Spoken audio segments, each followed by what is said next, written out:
Hey, how are you? My name is Jeremy. I'm going to be doing the 3-minute devotion. 3-minute devotion from the 3-minute devotion book. Little book that you could pick up, that I picked up at Advent Health Winter Park in their gift shop. A lot of good stuff in those gift shops every once in a while.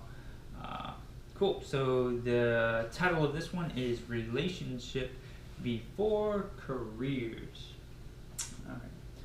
What kind of deal is it to get everything you want but lose yourself? What could you ever trade your soul for? Matthew 16:26. That's the Message version. I haven't heard it that way before. What kind of deal is it to get everything you want but lose yourself? What could you ever trade for your soul? Matthew 16:26. One of the easiest responsibilities a man can take on is the financial care of his family. Easy? Yes, because men are prone to become workaholics. When you're told to provide for your family, you tackle that by focusing your time, talent, and energy to turn your work ethic into cash.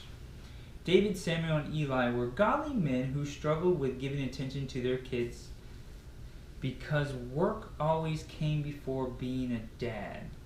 Making money is often the easiest part. Being a dad is much harder because it requires an emotional investment. It's easier to earn a living than to be a parent.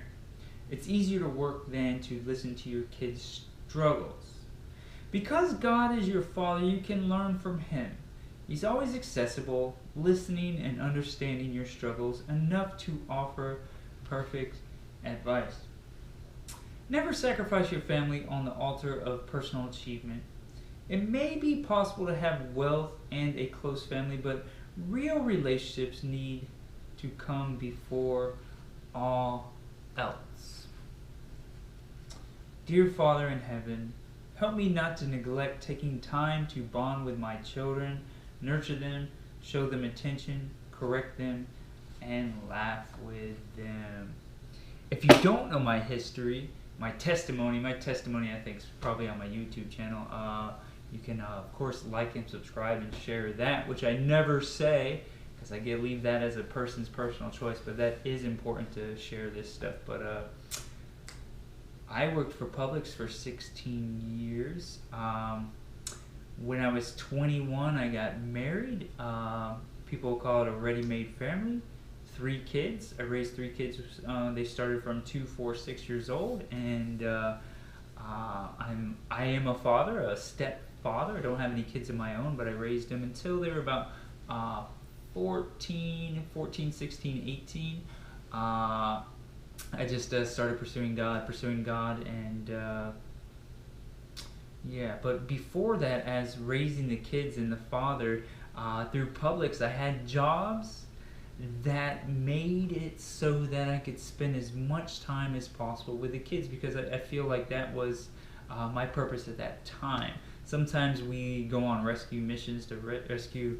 I just saw kids that were didn't have a really good father, and a beautiful mom, a wonderful person, and I was like, yeah, I think I could do this. I was only 21, and I could do it, and I did it really, really well, and it was fun. And like I said, I made sure to have the schedule that I could take the kids to school and be there sometimes to pick them up. And we had a lot of fun, and I got into a management position one time. I only lasted about 6 months, because once you get into management retail, it's way different. But you know what? It was definitely more money, but I was missing out on time with the kids, and I was working more, working harder, had more responsibilities, so I lost that. So soon I stepped down and just went back to normal, and then it was awesome.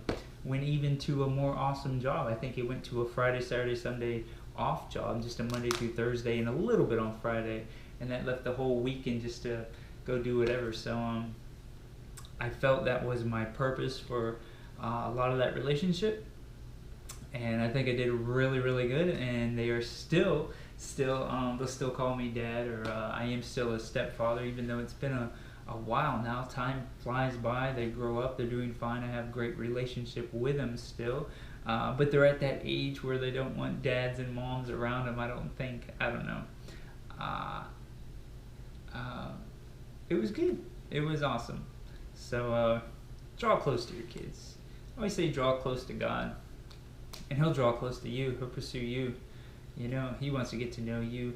I would hope that the kids want to know their moms and dad, because that's to have access to that experience, that knowledge, that love is so important. And for parents, kids are a blessing. They are awesome. It's just like I've got beautiful Stormy here and dogs, but kids, this is a human being that's going to grow up, and you're going to nurture and take care of. And we've been blessed with this, and we're good stewards of that, so we have to take care of it really well.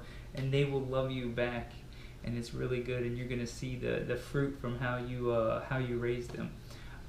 Just like in the I gave a presentation one time at Liberty University, but I used what verse is it? Train up a child the way they should go when they're young, and they won't depart when they're older. Right? It's super important. So start it early and don't let it go away. It's just got to be kind of a daily thing, because it'll get tough on them. The world will get tough on them. The public school system will get tough on them, and peer pressure. So super important. And peers also, you'll see a lot of them don't have good relationships with the parents. So it's super important to have the good relationship and watch out for those bad influences. But that's why God and the gospel is so important to, if you train up the child young, and maybe they'll be kind of like your disciples too, and God's disciples too, so they can spread the gospel, right, to those hurting young people, teenagers that maybe don't have the dad at home, or dad works too much, or mom's not there, or so just pray for situations like that. Pray with your kids. Love on your kids, because they will grow up before you know it, and at some point they may not want to hang out with you as much. They do, but they don't. But just everything's going weird in here, and the frontal lobe. We hear it's the frontal lobe, so watch that. It's always exciting. What else I got to say about that? Cool. So remember to pray. Pray. That was from Matthew 16:26. Usually we hear it a different way, the ESV or the NIV version. What kind of deal is it to get everything you want but lose yourself? What could you ever trade your soul for? Cool. Losing yourself in your work. Yeah, it's awesome to provide, but it's kind of becomes like a never-ending thing, to where there's no limit.